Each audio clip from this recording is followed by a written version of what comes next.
So let's dive in. I'm going to introduce our first guest. It was Paul Zuvella, who's in our Danville office. He's a former professional baseball player who played for Atlanta, the New York Yankees, Cleveland, and Kansas City. I got to ask him what the difference was between New York and Kansas City, but I'll do that in a minute. You can guess, Keith. Yeah, I can. He also coached with the Colorado Rockies for 7 years before retiring and, quote, sliding into real estate, unquote, in 1998. He's been a member of the Mason-McDuffie team since 2000. He and his wife, Lori, live in San Ramon, where they raised 2 boys and are now out of college and working on their own. So, Paul, welcome. Thanks for taking some of the time to spend with us. You bet, Keith. I'm glad to be here. Awesome. So let's just dive right in because I really want to pick your brain. So the difference between Kansas City and New York is? Well, I tell you, Midwest and Northeast. Quality of restaurants. You bet. New York was an interesting time playing there back I was there in the mid-'80s. Yeah. And George Steinbrenner was still around. And he was a difficult guy to play for. Yeah, I believe that. Kansas City, a lot more low-key. I wasn't there much. I was at the tail end of my career. Yep. Yeah. Kind of things are starting to wind down physically more than anything. So. Happens to all of us. Yes, happens to all of us, even if we are playing pro ball. So let's get into the marketing stuff because this is something that I know, in addition to baseball, is also right in your core competency. Yeah. So let's just start very high level. When should an agent ideally be doing their 2013, building and developing their plan? I mean, are we already too late? But when do you start? And then if it is too late, let's talk about what if it's too late. Yeah, that's a great question, Keith. I don't think it's ever too late, obviously. Right. But I think really to do it well, you probably should start thinking about it in October of the year before. That's when I do it because – a couple things that I do, and we can talk about them a little bit. I do a baseball clinic right after the first of the year. Makes sense. We set up an Easter egg hunt, that kind of thing. So you want to get your things planned for early in the year, I think. And the best way to do that, obviously, is to get it all squared away a few months before the end of the year, I think. Let's dig into that a little bit because I think sometimes we're right in the heart of like New Year's resolution thinking time, and a lot of people maybe just beginning their goal planning. So let's get to what if we missed that October window. But talk about the power of having clarity, say, before Thanksgiving about what 2013 is going to look like, be like, act like, feel like. Yeah, we all want to have game plans, right? Right. And we all do goal planning and all that fun stuff. Hopefully. Yeah, right. The hard part in our business, obviously, as we all know, you go for it when the business is there. And sure. Sometimes if you get busy in October or November, usually that's the time things tend to slow down. But if you do get busy during that time, you tend to forget, you forget your marketing a little bit. And for me, I think being very visible at the very beginning of the year is huge for folks. Most of what I do is referral-based business, and I really build my sphere of influence. I've been doing it about 15 years now, and I have always felt that for me has been the best way to do things. And so just kind of knowing when you're going to touch base with your folks and knowing when you're going to hit them and kind of having a game plan and having that all mapped out so that if you do get busy at the very end of the year, that doesn't get thrown on the back burner and all of a sudden it's February and you're scrambling and you're thinking, oh, wow, I haven't really developed anything. Well, and in residential real estate too, our escrows usually run 30, 45 days, right? Yeah. So January started mid-November. Right. And with Thanksgiving and Christmas and New Year's, you kind of burn a week in there anyway, minimum. Correct. So in essence, by the end of the first week of November, anything you put into escrow in general is a 2013 closing anyway. Yeah, pretty much. So we have a 60-day lag just by the intrinsic nature of our business. Correct. So we shouldn't think calendar to calendar. We should think, November to November. Really. Correct. No, that's a good way to look at it. It's a great way to look at it, in fact. You base your calendar year off of the things you do on a year-to-year basis. For us, like I said, we have the baseball clinic every beginning of February, so we've got it mapped out to where we send out the invitations right at the very beginning of January, and of course you've got to get your invitations together, and included in that, obviously, I do like a year-end report along with notepads, that's included with a magnet, right? And baseball invite to the clinic, and that's something we've kind of got that dialed in. So we've got that because we've been doing it so long. Right. But if you're out there and you're a new agent and you're thinking, okay, I want to start on something. Or if you're an experienced agent who hasn't consistently done it. Correct. Right. Even a better point. Yeah. The planning ahead of time and then just kind of mapping it out and knowing when you actually did those things and kind of, giving yourself mental notes for the following year. Because I think when you start to do things like this, I think you should really look at them as being a tradition. I think you don't do things haphazardly in this business, particularly if you want to work your sphere of influence. Well, we'll go professional athletics for just a second, but there's a lot of rituals in professional athletics, right? Oh, you bet. And a lot of superstition. Oh, but I think that what I refer to anyway as rituals. The more you can create those rituals for your business, right? Absolutely. I mean, the reason, my understanding, I'm not a professional athlete. I've done a couple amateur boxing matches, and that's it. Okay. But the reason for the ritual, my understanding is to try to recreate so that you're at peak at the right time. Right, and there's a lot of other stuff, superstition and other stuff associated with it. But you're trying to recreate the event every time so that you're peaking at exactly the right time.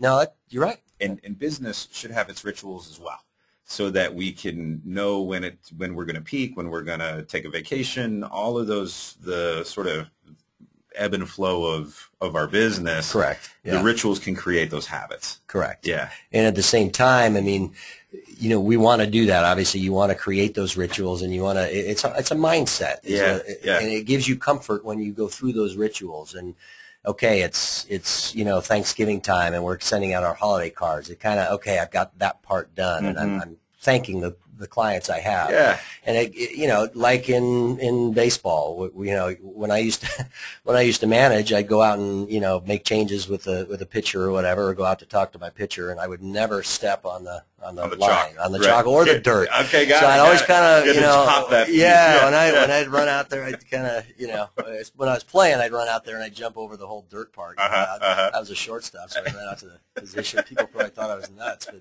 and little things like that. You put your socks on the same way each time. The right one goes here, and But anyway, that it's the same kind of thing. I mean, you carry that into your real estate business, and again, you gain comfort from the consistency of what it is that you do, and whatever we do. Yeah. And at the same time, real estate, as we know, in boxing, is thrust and parry. You gotta, when the business comes your way, you react and take the shots that are there. You bet. And but if you don't have those plans in place already, as far as for your marketing, because again, that can get thrown to the wayside if you get real busy with actual transactions. If you don't have it in place already, it gets very difficult to maintain that consistency and those rituals you're talking about. Right. Okay, good. Great feedback. Thank you. Yeah. So let's deep dive a little bit now. We went high level. Let's kind of take a look into real tactical now. So how do you consistently contact your sphere, or do you geographical farm, or is it really just a sphere, or both? No, it's a little both. Okay. Yeah. Yep. I've got probably 4 or 5 farms that I still farm consistently, do a lot of postcards. I'm a big believer still in mail advertising. Sure. And of course, you mix in the internet advertising with that. I love the e-newsletter that we can send out through BHG. I think that's fantastic. You can add your little own little articles. Shameless plug. I'm handing him the 20 under the desk. You can't see it because it's radio, but I'm paying him right now. That's one of those things, Keith, that's automated. You just kind of click a button and away you go. Now the key, obviously, to that, and we may talk about that in a little bit, but is making sure your database is up to date. Yeah. And of course, we're all going to get those folks that unsubscribe, every time you send one of these out. Now, let me ask you this. I hate to interrupt, but I run into this a lot. I'll be having a conversation with an agent, and they're like, I sent out the e-newsletter, and everybody's unsubscribing, right? Yeah. And they globalize across, and they may have had 2 unsubscribes out of 700 people in their database. Right. How do you mentally get over that hurdle for yourself of, man, I sent it and now 2 people don't like me anymore, and oh my God. Yeah. Does that get in your way at all, or are you're just over that? Yeah, only because, and everyone needs to understand this, that, and we all know it, really, when you think about it in the real estate business, everybody knows a number of realtors. Sure. Everybody has different ideas when it comes to what's coming into their email boxes. And a lot of them are like, I'm not going to get any of what I call spam. I don't care who it's from. Right. That doesn't mean I dislike that person. Sure. I just, I want to control what's. Or they're having a bad day. Or they're having a bad day. That had nothing to do with you. Yeah. Right? Yeah. That was the day they got 7 automated emails, and they were like, unsubscribe. Enough. Yeah, I'm yeah, unsubscribing to all of them. Well, there have been times too. I mean, obviously there are all those ones that that are going to hit you a little harder than others. You think, oh, I thought those were pretty good clients, or I thought I knew those folks. I mean, like when my mom unsubscribed to my, like that one. Yeah, no, I slipped her the 20 to do that for you, Keith. Fair enough. Yeah. Fair enough. So, but specifically into how you contact. So postcards is something you do a lot. Mm-hmm. When appropriate, you'll do some email stuff with some of the drip and probably quarterly market reports. Correct, absolutely, which I think is very valuable. I really do. Any other, just one or two, you mentioned you've got a couple of event-based things. You do Correct. a baseball clinic every February. Correct. You do an Easter egg hunt every Correct. April, I assume. Correct. Around Easter. Yeah, right around April. Look at me. April. See, Yeah. I am the host because of my You are intellect there, man. You and are power. There. Yeah. I'm dialed. Yeah. Any other event-based things that you do consistently? Well, around Halloween time, we'll hand out Halloween bracelets. We'll drop them off to the kids. Yeah, little safety bracelets. Cool. I think. Like glow in the dark. Yeah, glowing. Yeah, a lot of people really like that kind of stuff. It's a different slant on a pumpkin. I've known people who've dropped off pumpkins, but I think that's a cool one. That's a really good. Yeah, some of the stuff we've done in the past. We've done a pumpkin patch type thing before, mm-hmm. which and a lot of the stuff we do is kind of. And I've always enjoyed kids. I used to substitute teach in the off season, right? And I think, obviously having kids, and we were talking earlier about, how that can be part of your business. Yeah. And it really is. I mean, obviously when we're involved in the little leagues and we're involved in the CYO basketball or other, the Boy Scouts or any kind of community type things in neighborhoods, with kids, that is really how you're able to, grow your business as well and grow your sphere of influence. But some of the other stuff we've done, I've done a charity golf tournament, and it wasn't designed for business really, but it turned into it. And it gave us an idea. Correct. I had a buddy of mine who passed away from ALS, and he was an old high school basketball and baseball teammate. Yeah. And it was a tough time, but I incorporated that. I got folks in this area to be part of that. But client appreciation party we've done around the holidays. That's something that's that we've done. I've seen. I was lucky enough, and a lot of us know Joe Carrig, who runs our Danville office, but.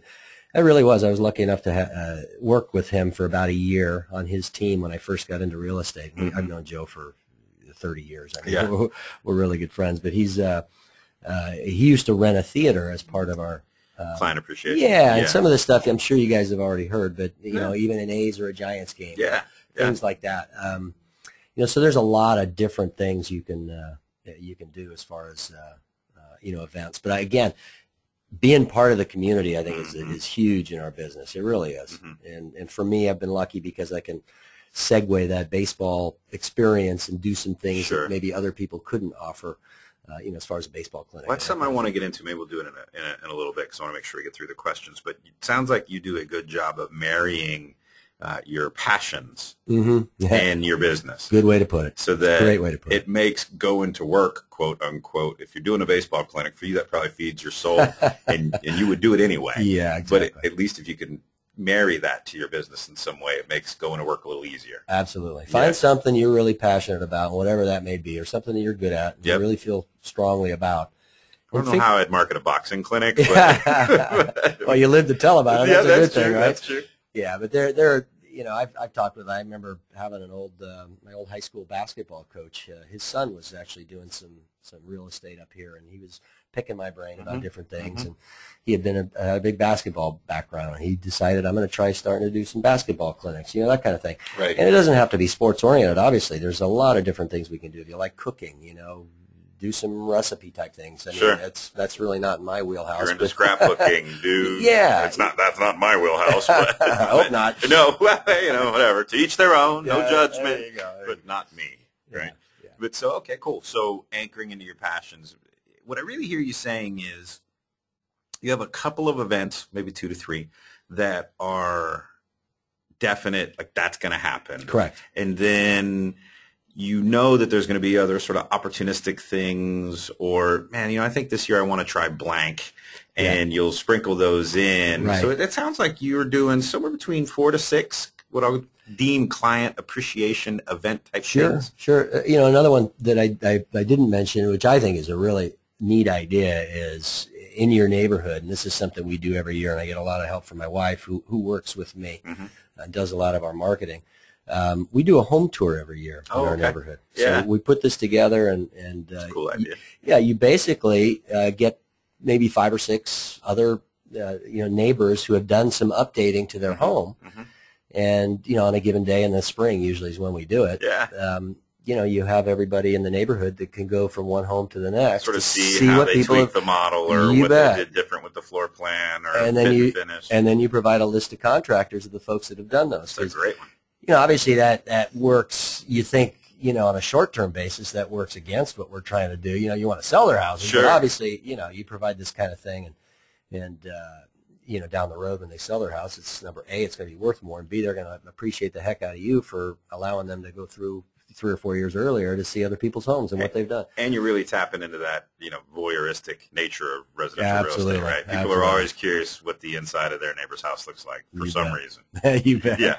All right, cool. Next question we have, and I think we've touched on it, but automation. So you use the drip newsletter, you use the quarterly market reports. Are there any other what I'll call automation tips that you use? I don't do. I'll be totally honest with you, Keith. That's what we want. I am probably more of an old school realtor. That's cool. I'm a face to face guy. Yep. I use a lot of the tools we have. But from a marketing standpoint, I think the e-newsletter and the drip marketing is mainly what I focus on from an automated perspective. Well, what matters is the result, right? The best system is the one you use. Yeah. And it's working for you, and it's getting the result. Yeah. And as far as automation, I guess there are different ways we look at that. I would automatically send out a postcard to my farm when we have a listing, that kind of thing. So those are things that as they come, you react to immediately. So you've got your little checklist of things that you want to do every time a new listing comes around, and there's a certain amount of marketing, there's a certain amount of networking you do with that's included in each one of those things. Cool. Since it's timely right now, the holidays. How do you take the holiday time and use that as a reason to get in touch, or tell me how you take that and run with the holiday season? Yeah, I think it's end of the year. People are all in the holiday season. I think it's you want to let folks know that you're still out there, you're still selling real estate, because we all know that typically this time of year tends to slow down. And we all know we want to stay in front of people, and that's a fine line too, is staying in front of people too much as opposed to the right amount. I think that you can almost turn people off if you over market. I really believe that. And I think around the holidays, it's your way of letting them know, hey, I'm still here, and you're also letting them know, hey, I appreciate you. Right. And I think that goes a long way. I really do. And I think, too, just looking at the time between, say, Thanksgiving and New Year's, and determining your ritual for that time. Sure. Right? Sure. For me personally, when I was selling, I get so many Christmas cards that I would never send a Christmas thing to clients. I use Thanksgiving. And for me, it was, I'm thankful for the business that we've had, and da-da-da-da-da. Exactly what we do. Yeah. But if you dig on the Christmas thing and that fires you up, what matters is the one you do consistently. Correct. So look at that time frame between Thanksgiving and New Year's and determine your ritual. Maybe it's a New Year's card where you're talking about new beginnings and your excitement for the new year. Correct. Thanksgiving, Christmas, somewhere in between Thanksgiving and Christmas, and it doesn't have anything, it's not anchored either one. Yeah. But determine your ritual for what I'll call end of Q4. Right. And how you want to because it is a time where, mail gets read a little closer. People do slow down a little bit. Yeah, they pay attention to the mail a little bit more. Oh, look at the Christmas cards I got today, So yeah, use that to your advantage. Yeah, and a lot of times you think, well, do I send a postcard out if I get a new listing in December? Is it just going to get lost in all the junk mail? And, we worry about that, but at the same time, people are still aware. They still know, hey, they're still interested in finding out what prices have done. And a lot of times they'll think, wow, they reflect on what the year has done, and they say, God, I remember the beginning of the year we were getting postcards, and that, homes this size were going for, $750. Now they're going for $820. That's pretty good. Right. They like that, in an up market. It's great. Yeah.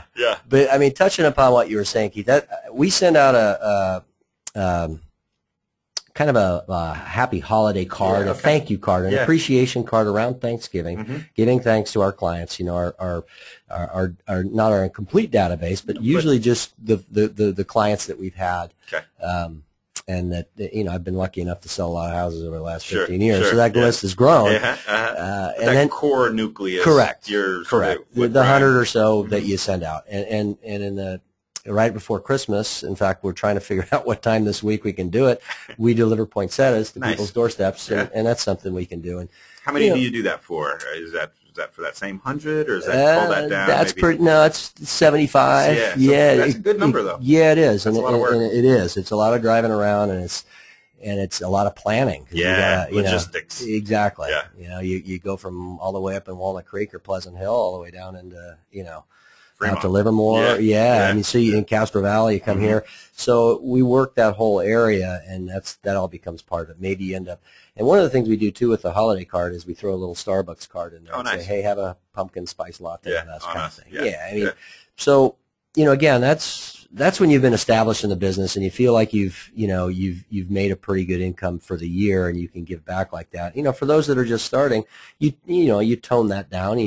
But you have to start somewhere, and you have to start building your database somewhere, and you've got to get that group of advocates that are going to be in your corner, and then you keep hitting them, and they're going to keep hitting other people, and we know how that can kind of grow exponentially. Right? One cost-effective tip if you're relaunching or launching your career: use data. People are always curious about data. They want information. They want information. Give them something of value. You can dig into the MLS. That's a reservoir that only we have access to. So you can dig into that reservoir and come up with some interesting data points. Like, I don't know. Here are the 3 homes that sold for the most money in your neighborhood in the last. You know what I mean? When you really break it down, and this is my belief in real estate, is you want to give people something of value. And you want to tie that into being part of a community and letting folks know that you're out there and you're supporting the community and you're getting involved. That's when they're going to begin to trust you. And then when you get that trust, that's when your business is going to take off, because then people are going to talk about it. Because I think there's a misconception a lot of times with the people that are in real estate, realtors. I think they look at us as, they're very transaction oriented. They're into the money. That's that's all they care about. And drive nice cars. Yeah, exactly. We're kind of constantly having to fight that stigma, I think, attached to us for a lot of people. But I think when you build that reputation, and it takes time. It does. It takes a while. Once you've built that reputation and they know you're not in it just for the quick buck, that's when your business is going to really flourish. Yeah, it's a big tipping point in your business. It really is. Yeah. Let's get a little, again, sort of tactical into your business. What percentage of your business comes from database or sphere of influence or that kind of deal? Wow. I mean, I do keep track at the end of every year where your best, where my different deals come from, and I most of the stuff is I divide it into personal, farm, open houses, internet. Where do I get it from? I would say probably 75% of what I do. Well, maybe 60% of what I do is sphere related. Yeah, sphere related. It's either personal referrals from people that are in your database. Either them or someone they know. Yeah. How many times do you touch your sphere of influence in a year? Do you measure it that way? You know, I do. I try to make sure that I'm contacting them at least once a month, if not more than that. You know, you got the e-newsletter that you do once a month, and they get the 4 quarterly updates, and all the folks get that. So that's 12 plus 4, that's 16. That's 16 in a year. year. You've got your 4 to 6 events. Correct. So we're pretty quickly up to 20, 22. Correct. Yeah, and then the postcards that you send out when you have just listings. Listed, just sold. Yeah, so it really probably ends up becoming, you know, again, it's not evenly spaced. Sure. But you'll hit them at least twice a month, I think. It's 24 to 30. Does that feel right? Yeah, it does. Yeah, I mean, it does. You know, we do a mid-year report where we send out a notepad, and we do the year-end report with the baseball clinic invitation, and you know, like I said, the postcards are important to consistently get out there. One of the misconceptions I think agents have is that in their sphere of influence, they don't want to overmarket. Now, you can overmarket if you're doing, you know, 1 a week might be too much. But for the most part, I think not everybody sees everything you send, right? Because there's a lot of noise there, right? And you aren't asking them to do anything, right? You're providing information. That's what you're trying to do. Yeah, it's not again, if you've built that trust and that reputation, they're going to look at that and think, okay, they are going to want to look at it. Guys, I like this guy, I trust this guy or this woman, and I think they know what they're talking about. And what's interesting is that consistency helps create trust. Yes, it does. Because there's so much inconsistency in our lives, right? Yeah. People are inconsistent. Things are inconsistent. Yeah. And so when you have those rituals and that consistency, it really generates and creates a lot of trust. I think so, without a doubt. I mean, they know that you're doing it. Yeah, they know that you're doing it, and if they see postcards, another home that you just sold or whatever, they think, okay, they're competent, they know what they're doing. And then you couple that with, you know, some of the things they're seeing you're doing, you know, an Easter egg hunt for the neighborhood, or, you know, he always gives out good person. Safety bracelets, for the kids and that sort of thing. Right. And you know, at the same time, you know, we all have our budgets, and we all have our, and we have to, you know, make that a certain percentage of our income. And that gets hard because when you're not having a real good year, you tend to pull in the reins on your advertising, and maybe that's the time that you should hit go bigger. Or hit more of the information. The information, the free advertising. I try to hit, you know, they should get something in the mail at least once a month, and, you know, through the internet once a month. And I think if you commit to the ritual, then inspiration will come through the ritual, right? Yeah. If you know the mailer's got to go out by the 21st, then you're going to look at your business bank account and go, all right, well, this isn't the bracelet month, right? Yeah. And so you'll find something else. As long as you commit to saying the 21st is when we send our mailer, the creativity will come through the ritual, if that makes sense. That does make sense. And I think you're right. I think if you develop that mindset and that calendar in your mind kind of thing, you know, that's going to allow you to do that, stay consistent with your marketing. Cool. How can you quantify how much business your marketing activities have netted you? I mean, do you measure it? That's I know. That's a tough one. It really is. I mean, you know, quantifying how your marketing, what it brings in is. Somebody told me once, Keith, that, you know, marketing is like vapor. It's like it's just kind of floating out there. It really is. I mean, we've heard that phrase before, but, you know, you wanted to breathe it in as much as possible so that they get enough of it, they think of you when the time comes to do something. And it's, you know, it's a tough thing to, I mean, like, for instance, when we do this baseball clinic, we will capture the email addresses of all the parents, because we have to have them sign a waiver, obviously. Right. Same in my boxing clinic. Yeah, there you go. You made your opponent sign a waiver, didn't you? Yeah. In case I knock you out. How I would intimidate them, I'd send the waiver over to their dressing room before. No, I'm kidding. That's good. No, but, you know, so you capture those email addresses, and, you know, you follow that up with a thank you for coming to the clinic, along with a, you know, a Giants and A's schedule or something. Right. So, you know, there are ways that you, and then all of a sudden you see they, you know, call you, or somebody calls you and they say, I was a friend of so-and-so who was at your baseball clinic. Right. I had some folks, just this past summer, I sold a home in our neighborhood, and this was some folks that, you know, it's just from my farm.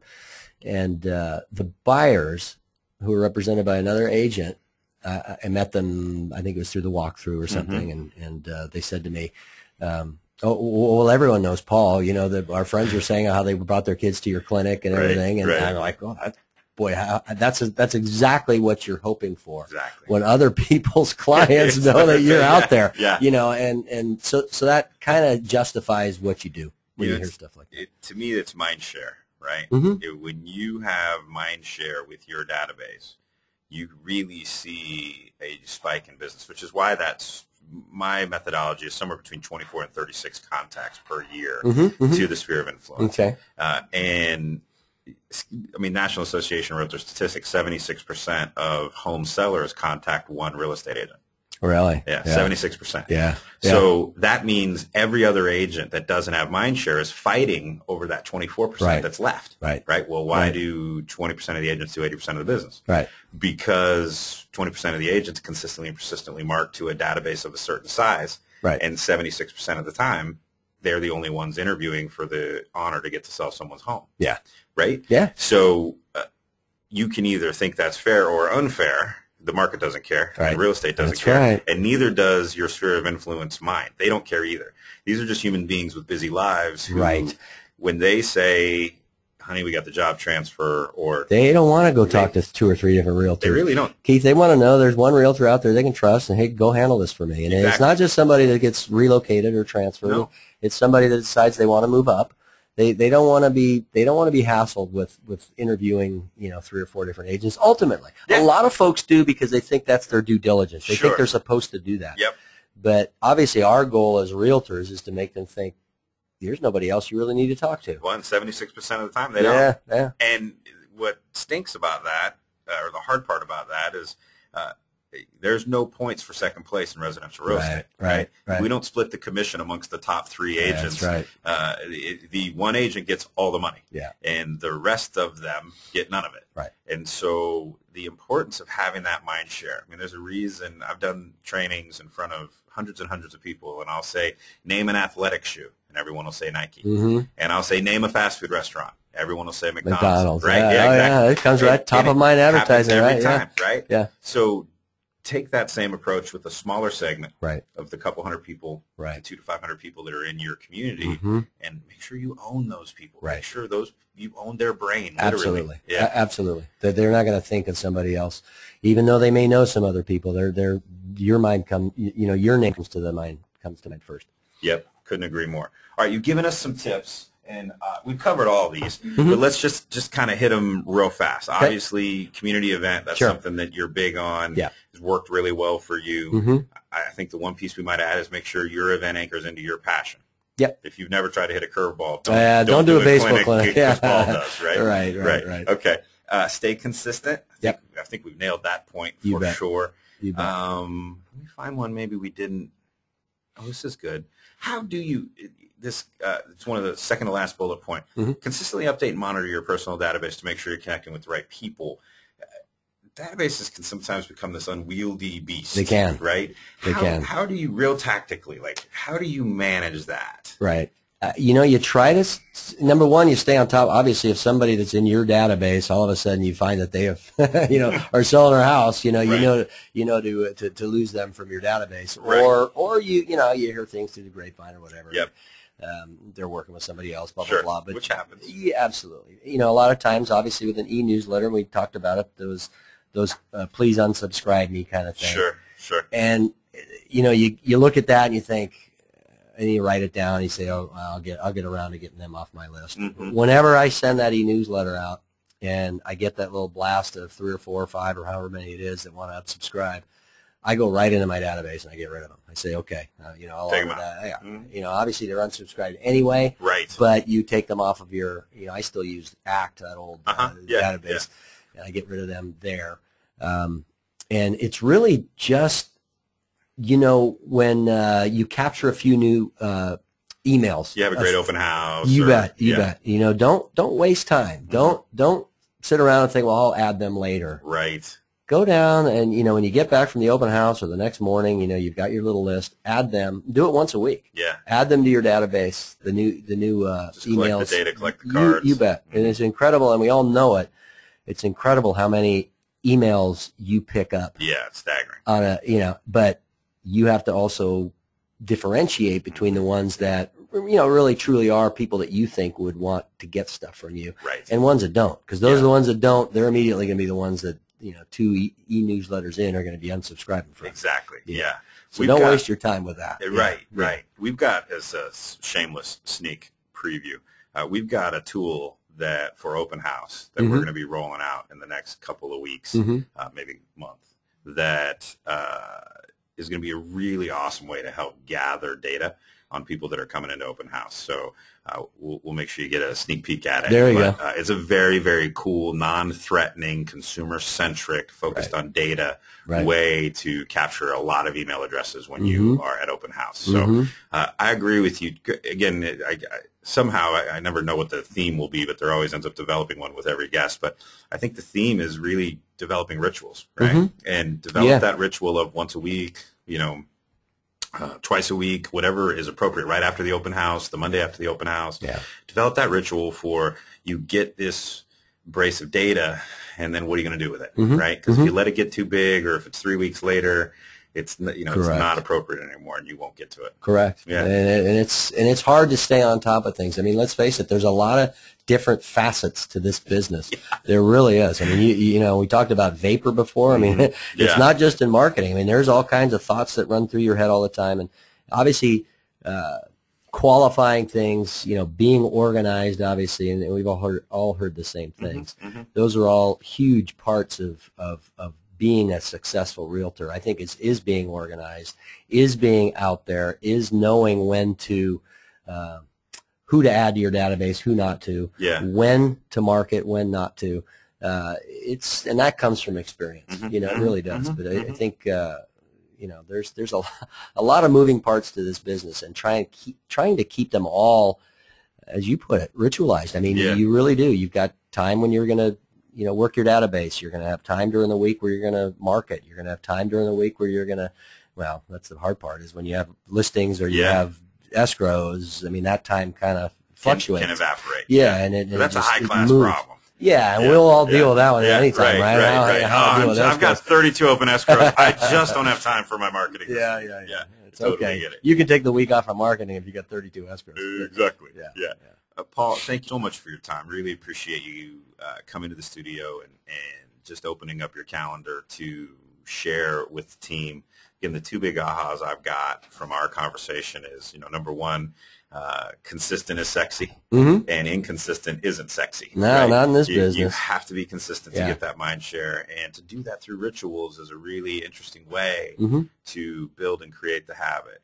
Absolutely. So I just thank you for sharing that insight with everyone in the company. Thanks so much. Absolutely, Keith. All right, Pleasure appreciate to be you here. very much. Thanks. You bet. Quick update. We have a workshop coming up on January 9th. We're going to be really talking about LinkedIn and how to take that tool and turn it into some lead generation. So this is one that you're going to want to bring your laptop to. This is a workshop, not a training. Again, in a training, you mostly just hear and observe. In a workshop, you really are going to roll up your sleeves and play with the tool. So this is at our Walnut Creek office. Mike Mueller will be doing the training on how to take LinkedIn and turn LinkedIn into business. Remember, one of the things we're really focused on is getting away from social media and getting away from social networking and turning that into social commerce. So what we want to do is spend some time talking about how to take LinkedIn and commerce it and turn it into transactional business. So make sure you get that into your calendars. All right, my next guest is the dulcet tone you normally hear doing the introduction. And now we are going to take her from behind the keyboard and put her firmly in front of the mic. I've got Cathy Harrington, our Vice President of New Media and Agent Resources, and she's going to go over the 5 ways to kick off your 2013 social media strategy. Hi, Cathy. Hey, Keith. How's it feel to be on this side of the mic? It's great. I love being on either side, but this is fun. You've got millions and millions listening across the globe, so don't worry about it. Right. Nothing to be worried about at all. Great. So let's dive in and really go over these tips so that we can help our agents with the social media component. And And this is obviously something that is a big, I don't know what's the right way to articulate it. You could social media your way right out of business. You could. Right? You could. And so this idea of an audit, where take an audit and then set some goals. Tell me what that means. Is that like I have 1,500 Facebook friends and I want to get to 2,000? Or what do you mean by a social media audit and then setting goals? Well, it's important to do a social media audit, not unlike doing a marketing audit. It was interesting listening to a lot of what Paul said. Mm-hmm. To develop your marketing plan for the next year, you need to take a look at what you did the previous year, what worked. So a social media audit is really important because what that means is you're going to take a look at where you are in your social media universe, Facebook, LinkedIn, Twitter, wherever you are. How many followers do you have? Who's talking about you? What kind of virality do you have on Facebook? Virality, you just made that up. That's awesome, virality. Marketers love the word viral. We love viral because Somebody that write means down that virality. whatever you're doing, other people are sharing it, are talking about it, and it's taking on a life of its own. So taking a look at Facebook specifically, if you have a Facebook business page, you can go in and you can click on the insights, and actually you will be getting if you have a business page, you get a weekly email from Insights that basically shows you how you're doing. There's graphs and charts, and you'll know how many people are actually seeing what you've got, how many people are actually engaging, meaning commenting or liking a comment that you have, and then what kind of virality, right? That is actually a word that's on Facebook. How many people are sharing what you have. So, take a look at that. And if you're not getting, any engagement, if you're not getting any virality, boy, that's something to notice. If you take a look honestly at your followers, do you have 43 followers, and is that what you want? Set some goals for yourself for next year. What is your strategy around building that? Doubling it, tripling it. Set some specific goals around building that online sphere. And there's a lot of ways that you can go about doing it. But it's important to take that audit first before you set your strategy. Okay. Question from the audience. This is getting a little tactical. But Jennifer asks, if I have a Facebook page, should I have a business page, personal page, both? What's the right answer there? Well, there's two schools of thought. What I would say is most agents, most agents have a personal profile, right? If you really want to take your social media to the next step, you've got to have a Facebook business page. And what that means is, you're going to go from just talking about that vacation in Vegas and the lovely grandkids and all that. Do not post pictures from your vacation in Vegas, agents. Yeah, Do you hear me? Bad idea. Couldn't agree more. But you're going to take it to the next step, and I think it's important to have that Facebook page because it actually shows that you are you're serious about taking Facebook your business page. Okay. If you all you are is doing a profile for your personal, it's a profile. If you have a page, that's for your business. So that's kind of how Facebook takes a look at that. So it's important to do that Facebook page. And we actually have clinics. We've got workshops. Mike Mueller is helping people do that. We have a two-hour Facebook intensive workshop. If you're interested in doing that, ping me and we can set you up on a schedule to do that. All right, Jen, I will answer your question a little more directly. Although that was a very good, succinct, and well-crafted answer. If you want to be serious about social media and turning that into social commerce, then you need a Facebook business page. If you just want to use your Facebook as a way to remind your sphere of influence every once in a while that you're in real estate, you can just run from a personal page. But if you really want to transition your social commerce mindset, then you need to have a business page to do that. Don't put, hey, here's my new listing in your personal page. No one really cares. What you should do if you want to weave in that you're doing real estate, tell them a funny story from your open house or something else. But don't tell them about your new listing. Don't tell them I'm going to be here at this open house at 123 Main Street from 2 to 4. That might be appropriate for a business page, but it's still kind of boring if you do that. It certainly isn't dramatically interesting. So weave in your personal side that you do real estate. Just use that as a way to communicate with your sphere of influence. If you really want to start to do lead capture and monetize your social footprint, How's that for some marketing buzzwords? That's sexy, that's right? Good stuff. Yeah. Then Jen, create a business page. Okay? Absolutely. All right, cool. Yep. Next question. Good question, Jen. Thanks for asking. Develop your content strategy. So determine what you're going to talk about. What's this mean? Yeah, absolutely. I mean, Eye candy? All right. Okay. All right. Yeah. So just like with your regular marketing, you've got to create a plan for your social media, because when you get busy, when you get business, when you are doing those escrows, just like your regular marketing, that social media content, that social media plan, that great idea you started out with in January, February, is going to go by the is going to go by the wayside. So the good thing is a lot of sites allow you to schedule posts, and some people are using automation services. So you can actually go on Facebook, and if you're posting on your business page, when you do a post, there's a little clock that comes up. And if you decide you want to post something on Tuesday, Wednesday, Thursday, if you know you're going to have a busy week, go ahead and do that. There's nothing wrong with going ahead and doing that.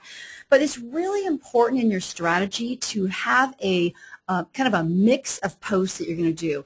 And it's really important, if you actually want to go to the next slide, you can take a look at the content plan. Here's just a suggestion for a content plan, right? You want to take a look at sort of several what I would call different buckets, right? Some of the things you're going to do or talk about, so the market data, what's happening with home buyers. There's been a lot of interesting data coming out over the last several months about lack of inventory, rising prices. As far as your real estate business, there's some amazing listings, really cool photos out there. What about a client, congratulating a new client on their new home? Maybe you've got something that a client shared with you that you want to talk about in terms of the transaction. Go ahead and put that in there. Maybe there was something kind of cool or funny that a client had in a recent transaction. Go ahead and share that. And then certainly in community information, community local events, people are always interested in, what's opening in the new area, local restaurants, someplace that you ate. But the main thing is vary the content and keep it interesting, and don't be afraid to have fun with it. Right. As Keith said, boy, the last thing people are going to want to hear is constantly about your open houses. I have literally seen business pages from agents where all they've done is put up every single time they have a listing, and I hide that. There is that little button that you can click that says hide. So make sure that you're, take a look at what some of your competitors are doing. Go on. Don't be afraid to sort of be a voyeur a little bit. Loiter on other people's pages. Take a look and see what are other people doing that's interesting. And you know how you know that? You know it if people are engaging, right? Yeah. If you see other, are they responding? Are they clicking like? Are they putting some sort of a comment on there? Boy, take a look at that. Facebook has, like I said, insights. So you'll actually be able to take a look at all the posts that you've put on your page, the number of people who have seen it, the number of people who have commented on it. Do more of what's working. Mm-hmm. Okay, good. The next, so by the way, for those of you taking notes at home, Cathy said voyeur and loiter in the last segment, so that's good. We're really giving them some solid tips. Speaking of voyeur, pictures tell the story. So they what do you mean? We are so visual, and so whether you're on some more than others. Yeah, we are. Whether you're on Twitter, Facebook, Google Plus.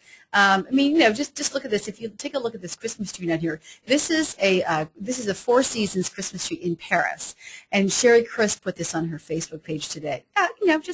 Interesting, timely. You've got this killer wine cellar up here. Now, there is real estate porn out there, right? Yeah. So all right, loiter, voyeur, and porn. Okay, right. All right, okay. There are amazing pictures that you can put in here. Celebrities buy really fabulous homes. Every once in a while, put a picture up there of a home that's, the $27 million crazy home that's on the market, that kind of thing. Also, if you have involvement in community, this is a guy in our Antioch office. He was doing some great work around food banks. Mm-hmm. So, I popped that on our company webpage because I liked it. I thought it told a good story. So pictures tell the story. You don't really need to say much. But just, carefully craft whatever you're going to put with that photo. Take a few minutes to think it through before you post it, and then and go ahead and post it. I'm going to steal a line from Katie Lance with Inman News, and she says, your life is content. And I really think that's very, very true. Yeah, good. You also give us on this next slide some, sometimes the creation process is the hardest part. I see some of the places that I go to for when I'm looking for content. Martha Stewart isn't one of them, but I see some of the places that I go because a lot of what our followers, quote unquote, are looking for, what you're trying to do is build trust. One of the ways you build trust is by having an opinion. And I want to urge people to have an opinion. Right. Tell people what you think. Wall Street Journal is one of my favorites. I tend to read that pretty voraciously. And when I come across something that creates a reaction in me, I may have a Facebook post about it. I may send an email to the entire company with a link to the article. So tell us just a little bit about some of these sources for content and any others that may not have made the list. Well, so how many people have written a paper in college without an outline? Very, very difficult. That's why that content grid or content plan is so important. And so same thing with your content. Set up your content sources. Sign up for Inman News. You've got these great daily emails you get from RIS Media, which is through our partnership. You can sign up on Google Current. It's an app on your iPhone. I just got it over the weekend, and it's got, in different buckets, it's got great content. Google Alerts. Go to Google and sign up for alerts, and every single day you will get alerts based on whatever you've said you want to. I want to get real estate news. I want to get lifestyle news. Let's pretend I'm an agent. What are the 3 things you'd recommend I do a Google Alert for? And I know I'm putting you on the spot. I would say, you could say new restaurants and opening in San Ramon, because I live in San Ramon. Sure, with new restaurants, blank city. Blank city, exactly. You could do outrageous homes for sale in your city or in your state. And then you could do market data, market information in your city, Bay Area, market data. Yeah, exactly, because you may be sending out the market reports, but you may want something more, maybe you want to send something every other week or every week and put a post out about what's going on in your particular market that you work. The easiest post you have will be, here's an interesting article, check it out, bang, right, hit send. Exactly. Yeah, cool. Exactly. All right. And stay away from religion and politics, please. Right. So couldn't agree more with Keith. Don't be afraid to have an opinion, but really, I'll tell you, what really turned a lot of people off was during the presidential election. And so many people got on and they were bashing candidates, and I heard a lot of backlash from that. People saying, boy, that person really turned me off because they were so opinionated. So, just tread lightly. Yeah, good point. All right. Be consistent. Oh, our theme for the day. Boy, yeah, this is no surprise. That big C word, that is the most important word in marketing. I don't care, social media, any marketing that you're doing. Everybody can do something well once. But I think Paul is a great example of an agent that does things well consistently. And he is like a machine with his marketing. So think week by week. You don't want to be scheduling what you're going to be posting, 3 months from now, because frankly, the market's going to be very different. The world could change. And so think week by week, think 3, 4, 5 days from now, and make, you can schedule some posts in advance. And so that definitely helps. But again, it's sort of like when you start out in January, going to work out, going to get in shape, going to have that great social media plan. Right. Make sure that you set yourself up for success, and don't, just like with weight, working out or losing weight, don't be too ambitious. Don't go out and say, I'm going to set up Google+, LinkedIn, Facebook, and all these other sites, and I'm going to kill it on all fronts. If you are on Facebook right now, maybe, and you don't have a page, maybe your commitment this year is I'm going to get a Facebook page, and I'm going to have a prominent LinkedIn profile and presence. Exactly. And the important thing about this is that it's not only keeping you in front of prospects and future clients, but the really important thing about this, it's giving you that critical Google juice that you need to really stay in front of people online. Google juice. That's not the same thing as go-go juice, is it? No, it's not. That's different. That's different. Yep. Yeah. This is a good one. Track who is talking about you and your brand. So Tell me about this. What's this mean? So, go into socialmention.com or Topsy.com. These are all three sites that do reputation management. Reputation management is a new cottage industry that has sprung up thanks to all of the great social media that folks are doing. Unfortunately, people are posting some negative things as well. I'm working with an agent right now that has had some issues with negative posts online. Unfortunately, once things are online, they cannot be erased. So make sure that you're staying on top of anything that may be said about you. If, for instance, you are on Yelp and you find a negative review, what you need to do is you can't get rid of it. It's there. But what you can do is you can ask several of your existing past clients to go on and post reviews for you that you know will be positive, okay? As we all know, I don't know if you've done this. I've gone on Yelp, and if I look for a certain restaurant, I'll usually negate the top review and the bottom review. Right. And I'll take a look at everything and realize that the truth is somewhere in between. So this is something that you can do also for your reputation management. But if you don't know that there's something negative being said about you, can't fix it. You can't fix it, and you can't address it. Yeah. Don't try, my recommendation is don't try to eliminate it, try to grow around it. Try to diminish the power of it by just simply growing around it. Get so many reviews that are positive. It actually makes the positive ones more valid, because I know on Yelp, if I see 17 positive reviews, I tend to think, this person's just stacking the deck. No one bats 1,000. Right. Okay. Absolutely. Good point. Yep. Be deliberate. Yeah, so, make sure it's part of your business plan. And don't go on every 2 weeks and do sort of a random post. Make sure that, it is part of the consistent plan that we've already been talking about. But, set some goals for, increasing your likes. Making sure that you go into LinkedIn and Facebook and build a database of prospects. I mean, LinkedIn, for instance, makes it very, very easy for you to, pull out those phone numbers and emails and create a database. So utilize these social media sites to build your database. The bottom line, the ultimate goal of all of this is to build your business. Absolutely. If your goal, as Keith said at the outset, is not to start, building your database, consistently communicating with people, and building business through social commerce, then you're wasting your time. So the growing and consistently communicating with your contacts and prospects over time will result in business. Cathy, thank you so much. I know you have this hour blocked out anyway, this was great. Getting you on the other side of the mic is fun. So we'll make sure we do this with a certain amount of consistency, because you drop interesting things like voyeur porn and the consistency word. Thanks, Keith. Yeah, no, what? That was awesome. Great, thanks. Ratings will go up, right? All of a sudden, we're Howard Stern over here. It's awesome. Right. All right, very quickly, mark your calendars. Coming up for the next couple of radio shows, we have Capture Your Leads at Open Houses using the first response system. You will not want to miss that show. This is a tool that will help you get more business from open house. It will directly correlate to more transactional volume. And then we always have great attendance, but on January 14th, we're going to have the radio show where Bill Jansen will be telling horror stories from the edge, how to not get sued, and other important things like that. So mark your calendars for January 7th and 14th. Lastly, just want to wish everyone a happy holidays. Ed and Cathy are actually at a real estate conference outside the country.